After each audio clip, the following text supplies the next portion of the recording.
महाराष्ट्रातील महत्त्वाच्या बातम्या फक्त 10 मिनिटात या चॅनेलला अजूनही सबस्क्राईब केले नसेल तर आत्ताच करा. राज्य शासनाने शिक्षकेतर कर्मचाऱ्यांच्या भरतीसाठी आता ठोस पावले उचलली आहेत. त्यासाठी नवीन पात्रता निकष आणि अटी जाहीर करण्यात आल्या असून या प्रक्रियेला महाराष्ट्र खासगी शाळांतील कर्मचारी नियम 2026 असे नाव देण्यात आले आहे. या नव्या नियमांच्या आधारावर शिक्षकेतर कर्मचाऱ्यांची भरती केली जाणार आहे. यामुळे तब्बल 21 वर्षांनंतर शिक्षकेतर कर्मचारी भरती प्रक्रियेला पुन्हा गती मिळणार असल्याचे स्पष्ट झाले आहे.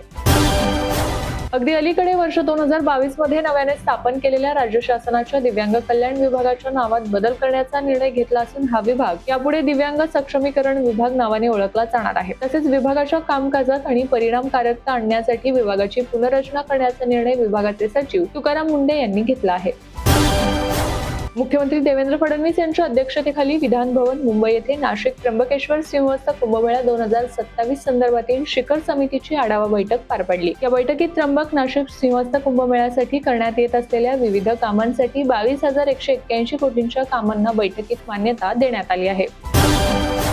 इराणने हॉर्मुझच्या सामुद्रधुनीतून जहाजांना प्रवास करण्यास बंदी केल्याने भारतात गॅस टंचाई निर्माण झाली आहे. 2 दिवसांपूर्वी इराणने भारतीय झेंडा असलेल्या तेल जहाजांना हॉर्मुझच्या सामुद्रधुनीतून जाण्यास परवानगी दिली होती. त्यानंतर पुन्हा येथून प्रवासाला बंदी करण्यात आली होती. या पार्श्वभूमीवर पंतप्रधान नरेंद्र मोदी यांनी इराणचे राष्ट्राध्यक्ष मसूद पेजेश्कियान यांच्यासोबत फोनद्वारे संवाद साधला. या संवादाच्या काही तासांमध्येच इराणने हॉर्मुझच्या सामुद्रधुनीतून भारताच्या 2 LPG जहाजांना प्रवासाची परवानगी दिल्याची माहिती आहे. नाशिक त्र्यंबक येथे 2027 मध्ये कुंभमेळा होणार असून त्या निमित्ताने सुरू असलेली आणि प्रस्तावित असलेल्या कामांमध्ये कुणी वाईट हेतूने किंवा मुद्दाम विलंब होण्याच्या हेतूने अडथळा आणत असेल तर त्याची गय केली जाणार नाही. त्याच्या विरुद्ध गुन्हे दाखल करण्यात येतील असा इशारा मुख्यमंत्री देवेंद्र फडणवीस यांनी दिला आहे. राज्यातील व्यावसायिक अभ्यासक्रमांना प्रवेश घेणाऱ्या विद्यार्थ्यांच्या शिष्यवृत्ती अर्जाची प्रक्रिया अधिक सुलभ करण्यात आली आहे. मुलींना 100% शिक्षण शुल्क माफ आणि मुलांना 50% शिक्षण शुल्क माफीचा लाभ देण्यात येत आहे. या निर्णयाविरोधात जी महाविद्यालय शुल्क आकारतील त्या महाविद्यालयांवर कठोर कारवाईचा इशारा उच्च व तंत्र शिक्षण मंत्री चंद्रकांत पाटील यांनी आज विधानसभेत दिला आहे. अॅट्रॉसिटी कायद्याअंतर्गत राज्य सरकारने एक अत्यंत महत्त्वाचा निर्णय घेतला आहे. गुन्हा नोंदवण्याच्या प्रक्रियेत राज्य सरकारने काही बदल केले आहेत. आता अॅट्रॉसिटीचा गुन्हा दाखल करण्यापूर्वी संबंधित अधिकाऱ्यांकडून प्राथमिक पडताळणी केली जाणार आहे. प्रकरणाची वस्तुस्थिती तपासल्यानंतरच गुन्हा नोंदवला जाईल अशी माहिती सामाजिक न्याय मंत्री संजय शिरसाट यांनी विधान परिषदेत दिली आहे. यापूर्वी तक्रार दाखल होताच तातडीने गुन्हा नोंदवून 24 तासांच्या आत आरोपीला अटक करण्याची पद्धत होती. मात्र आता त्या प्रक्रियेत बदल करण्यात आला असून तातडीने अटक करण्याची पद्धत थांबवण्यात आल्याचेही त्यांनी स्पष्ट केले आहे. पुढील महिन्यापासून म्हणजेच 1 एप्रिल पासून राष्ट्रीय महामार्गावर प्रवास करणाऱ्या वाहनधारकांना थोडा अधिक खर्च करावा लागणार आहे. केंद्र सरकारच्या रस्ते वाहतूक आणि महामार्ग मंत्रालयाने फास्टॅग वार्षिक फास्टॅग किमतीत 2.5% वाढ करण्याचा निर्णय घेतलाय. त्यामुळे आतापर्यंत 3,000 रुपयात मिळणारा हा पास आता 3,075 रुपयांना मिळणार आहे.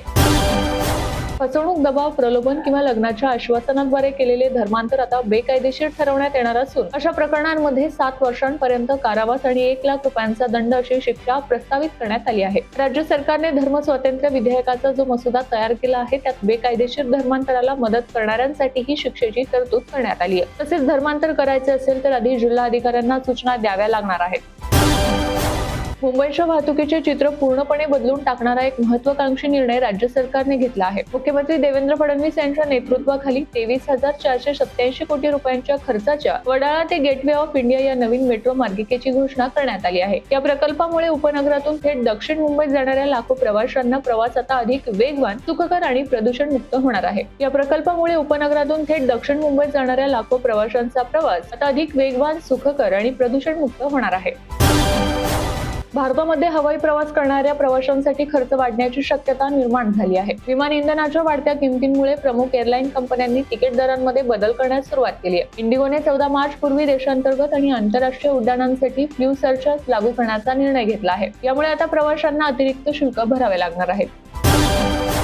आखातातील युद्धामुळे निर्माण झालेल्या घरगुती आणि व्यावसायिक वापराच्या गॅस सिलेंडरच्या सुरळीत पुरवठ्याबाबत राज्य सरकार विविध उपाययोजना राबवत आहे. घरगुती गॅस सिलेंडरचा पुरवठा सुरळीत होत राहील याची नागरिकांनी निश्चिंतता बाळगावी अशी ग्वाही अन्न व नागरी पुरवठा ग्राहक संरक्षण विभागामार्फत देण्यात आली आहे. राष्ट्रवादी काँग्रेसचे आमदार सुनील अण्णा शेळके यांनी काही नेत्यांवर गंभीर आरोप करत मोठे विधान केले आहे. त्यामुळे राज्यातील राजकारणात पुन्हा एकदा जातीवादाचा मुद्दा चर्चेत आलाय. विधानसभेत त्यांनी म्हटलंय की दादांच्या पश्चात काही लोकांनी जाणून बुजून जातीयवादाचे राजकारण सुरू केले आहे. भुजबळ, पटेल, तटकरेंना टार्गेट करून जातीयवाद केला जात असल्याचं सुनील शेळकेंनी म्हटलं आहे.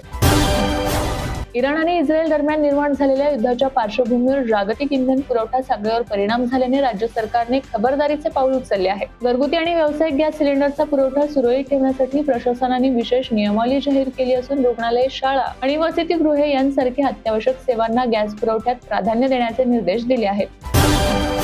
पुणे, पिंपरी चिंचवड आणि हिंजवडी आयटी परिसरातील वाढत्या वाहतुकीवर तोडगा म्हणून पायाभूत सुविधा वाढवण्यात येत आहेत. या परिसरातील वाहतुकीच्या व्यापक पायाभूत सुविधा विकासाचे नियोजन करण्यात आले असून पुणे येथील रस्ते विकासाच्या प्रकल्पांना निधी कमी पडू देणार नाही अशी ग्वाही मुख्यमंत्री देवेंद्र फडणवीस यांनी दिली आहे.